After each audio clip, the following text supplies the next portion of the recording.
E aí o que mais chamou a atenção foi pegar o histórico de todos os atletas que estavam sendo monitorados, avaliados nas últimas temporadas. Eu trago esse dado aqui, inclusive eu coloco esse dado nos conteúdos, nas aulas. A gente tinha, de 2019, num histórico de 500 atletas monitorados, dentre os 20 atletas mais valorizados no Campeonato Brasileiro da Série A, 6 atletas que poderiam ter ficado no Botafogo. E um montante de quase 40 milhões de euros. Quase 40 milhões de euros, porque tinham alguns negócios aqui. Deixa eu mudar aqui a tela. Deixa eu pegar aqui. Ó, a gente tinha aqui Renier, estava no Flamengo com 17 anos. Jonas Toró, extremo, estava no São Paulo com 20. Marrone, no Vasco com 20. Matheus Henrique, no Grêmio com 21. Matheus Fernandes, foi para o Palmeiras, era do Botafogo. Soteldo, que foi para o Santos, mas antes tinha ido para o time chileno. Eu fui tentar entender por que todos esses atletas tinham sido monitorados pelo Botafogo e não ficaram no Botafogo. E o que a gente entendeu que era uma questão, além de modelo de negócio, que era uma questão de ordem administrativa de investimento, por exemplo, e não ter alojamento. Porque desses 6 atletas aqui que eu citei, 4 o Botafogo não tinha condições de alojar. Só o Renier, que não era permitido, porque na época tinha 11 anos, com essa idade não é permitido. Mas 3 deles o Botafogo não tinha condição de alojar porque não tinha alojamento para a base. E como é que você compete, por exemplo, com o Fluminense e Xerém? E olha que o Fluminense não usa nem beliche, hein? Lá no Vitória usava beliche para botar uma moleque, dá para dobrar a capacidade. Então, isso em que ano? Em 2019 a gente levantou. Então, aqui, ó, a gente tem aqui, ó, São meninos que chegaram aí no Botafogo, é isso? que foram pré-selecionados para ir para o Botafogo. Mas estavam Antes jogando, de chegar nos outros clubes. Estava sim. disputando competição de base. Aí a gente selecionou Tanto que aqui. o Renier estava no Flamengo, né? Sim, ele foi para o Flamengo. Mas ele passou pelos 4, né? Então, assim, Renier? e o que chama a Botafogo atenção também aqui é acho. que assim, nessa lista aqui tem o Everton Cebolinha, com 23 anos, né, que custava 40 milhões de euros. Tem o Gabigol aqui também, que na época a melhor marca da carreira dele era 20 milhões de euros, mas no valor atual já estava por 18 milhões de euros, tinha dado uma baixada no valor. E aí eu comecei a tentar entender por que dos 20 atletas mais valorizados no Campeonato Brasileiro, o Botafogo podia ter pego 5 e não pegou. Não foi porque faltou o olhar da área da captação do mercado da base. Foi porque o Botafogo não tinha estrutura de retenção, não tinha alojamento, não tinha condição de pagar a bolsa de formação. Aí os outros clubes pegaram e levaram. Isso acontece muito. Simples assim. Até hoje acontece. E hoje né? melhorou?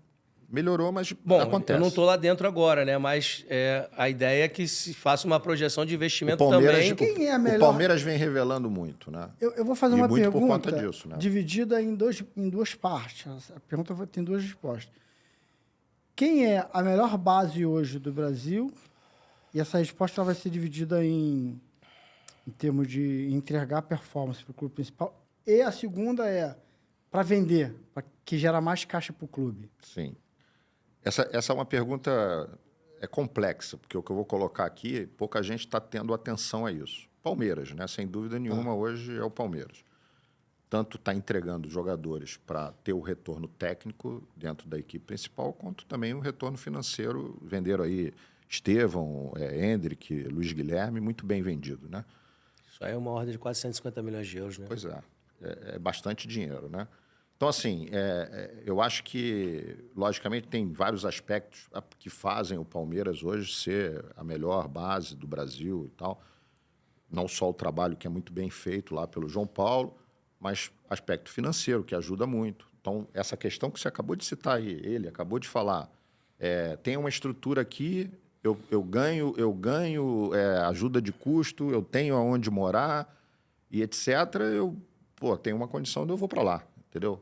Agora mesmo eu indiquei um menino de 9 anos da Bahia e o único clube que tinha condição de pegar esse menino era o Palmeiras, entendeu? Não tinha outro. Talvez o Flamengo, mas mesmo assim não investe tanto nisso, né? Porque o menino é muito novo. O Palmeiras, desde menino, se precisar, paga moradia na cidade, paga a família, arruma emprego, papai e mãe. O menino, logicamente, tem que ser diferente tecnicamente.